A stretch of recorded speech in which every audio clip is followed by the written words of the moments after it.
అన్న కల్కి మూవీ చూసాను, చాలా రోజుల నుంచి వెయిట్ చేస్తాను. మే అన్నారు, పోస్ట్ పోన్ అయింది ఈరోజు. ఓవరాల్గా మూవీ అయితే చాలా చాలా బెటర్గా ఉందన్న. ఎస్పెషల్ ఏంటంటే ప్రభాస్ గురించి చెప్పాలన్నమాట. ప్రభాస్ గారిని తక్కువ చూపించారు, తక్కువ చూపించినా కానీ ఏంటంటే చాలా అసలు ఇంపార్టెంట్ ఇచ్చిన రోల్ అనమాట.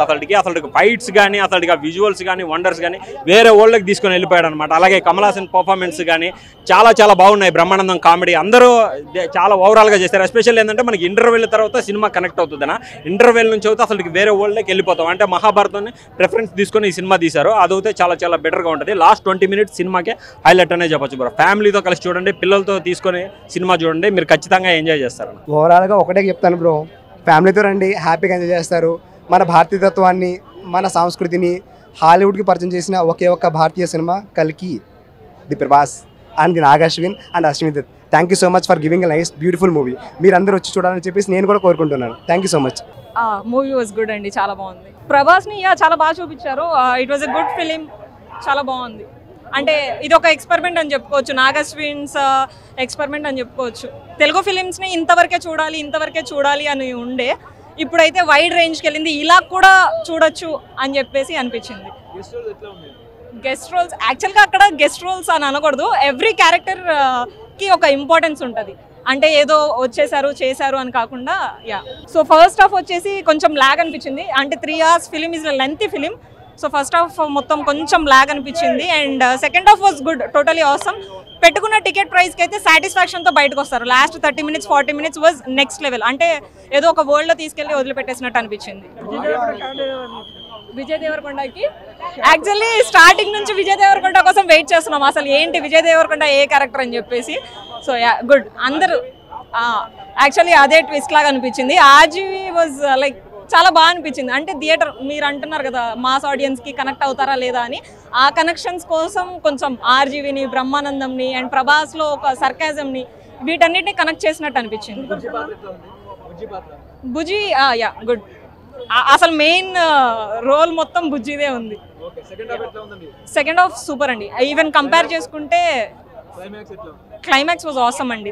లాస్ట్ 30 to 40 minutes ఫిలిం వచ్చేసి చెప్పాను కదా, హాలీవుడ్ రేంజ్లోకి తీసుకెళ్ళిపోతారు. బ్రో మూవీ చాలా బాగుంది. కల్కి 2898 ఫస్ట్ నుంచి లాస్ట్ వరకు మూవీ అయితే చాలా చాలా బాగుంది.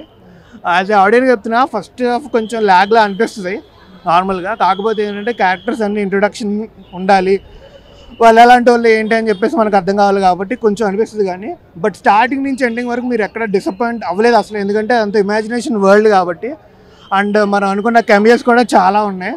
అన్నీ మీరు రియల్గా చూస్తే చాలా బాగుంటుంది. చాలా రియల్ టైమ్ ఎక్స్పీరియన్స్ అయితే ఇంకా హ్యాపీగా ఎంజాయ్ చేస్తారు. Amitabh Bachchan sir and Prabhas sequence అయితే అసలు అదిరిపోయినాయి. మొత్తం ఒక ఇమాజినేషన్ వరల్డ్ కాబట్టి ఎక్కడ కూడా ఎవరు డిసప్పాయింట్ అవ్వలేదు. నాగేశ్వన్ అసలు డిసప్పాయింట్ చేయలేదు చెప్పాలంటే. కమల్ సార్ కానీ, అమితాబ్ బచ్చన్ కానీ, ప్రభాస్కు సీక్వెన్సెస్ కూడా చాలా చాలా బాగున్నాయి. ఓవరాల్గా మూవీ అయితే చాలా బాగుంది. క్లైమాక్స్ అయితే హార్ట్ బీట్ పెరిగిపోతూ ఉంటుంది. ఎంత బాగుంది క్లైమాక్స్ అయితే, హాలీవుడ్ రేంజ్లో అదిరిపోయింది మూవీ. కల్కి మూవీ ఎలా ఉందన్న? కల్కి సినిమా భయ్య, ఇది హైటెక్ సినిమా, అందరికి అర్థం కాదు. సాఫ్ట్వేర్ వాళ్ళు చూడాలి. ఈ బుజ్జిని చూసి ఇంకొక బజ్జిని తయారు చేయాలని చెప్పేసి నా రిక్వెస్ట్. మూవీలో ఫైట్స్ కానీ, ఫైట్స్ అంటే మన అమితాబ్ బచ్చన్ గారి మధ్యలో, ప్రభాస్ గారి మధ్యలో ఫైట్ ఉంటుంది. ఆ సినిమాలో అదొకటే హైలైట్. చాలా బ్రహ్మాండంగా ఉంది. ఇందులో ప్రభాస్ గారి కంటే 100 రెట్లు అమితాబ్ బచ్చన్ గారు ఈ సినిమాకి న్యాయం చేసిండని చెప్పేసి నా వ్యక్తిగతంగా నేను అభిప్రాయపడుతున్నాను. ఆయనకు మాత్రం దండం పెట్టాలి. అమితాబ్ బచ్చన్ గారికి దండం, ప్రభాస్ గారికి కాదు. ఎందుకంటే బాహుబలిలో చేసినంత అంటే ఆయనకి ఇచ్చిన క్యారెక్టర్ ఆయన చేసిండు అనుకో, నాకేం సంబంధం లేదు.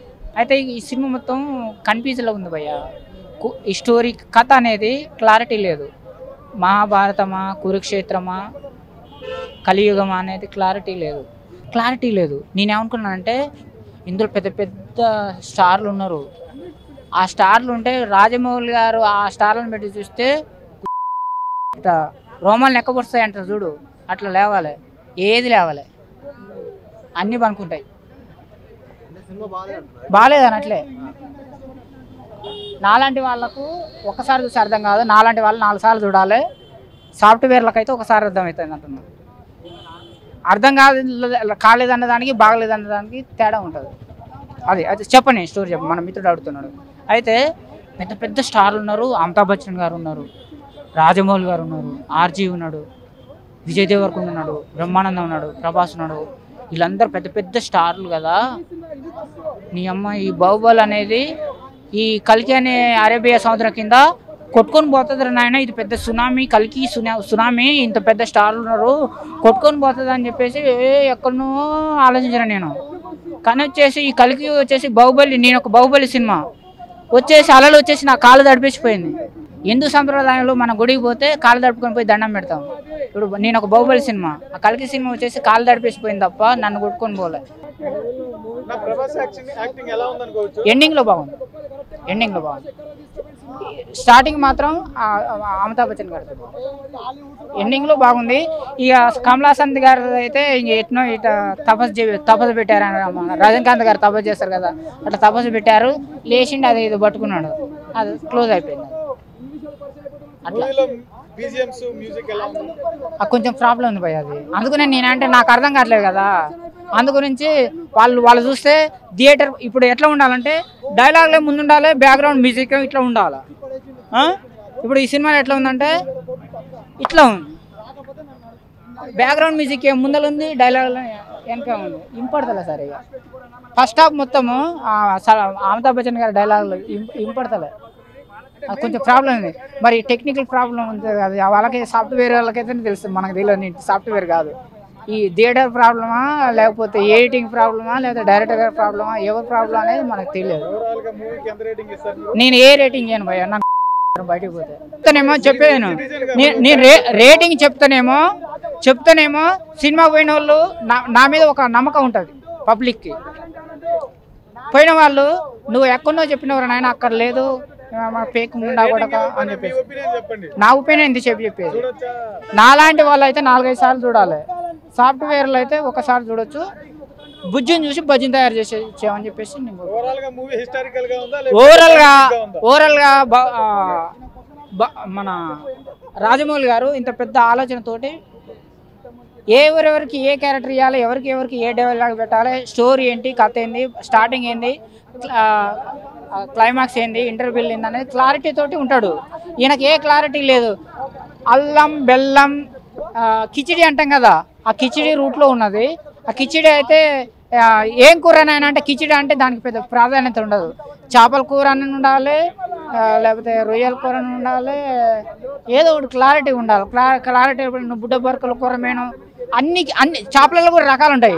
అన్ని చేసేసి చేపల కూర అని అంటే అది నువ్వు తినేటప్పుడు అది ఇది రొయ్యలా లేకపోతే బురదమట్టలా, కొర్రమేన్లా, మోసలా, జల్లలా అనేది క్లారిటీ ఉండాలి కదా. ఆ క్లారిటీ లేదు. రాజమౌళి గారు అయితే స్పష్టంగా క్లారిటీ ఉంటుంది. బ్రో మీరైతే అసలు ఎక్స్పెక్ట్ చేయరు మూవీని. ప్రభాస్ని ఆ రోల్ అయితే అసలు అనుకోరు. మీరు అనుకుంటున్న రోల్ అయితే కాదు. ప్రభాస్ చాలా డిఫరెంట్గా ఉంటుంది, చాలా కొత్తగా ఉంటుంది. అసలు విజయ్ దేవరకొండ వచ్చినంత సేపు కానీ వీళ్ళు కానీ చాలా హైలైట్ ఉంటుంది.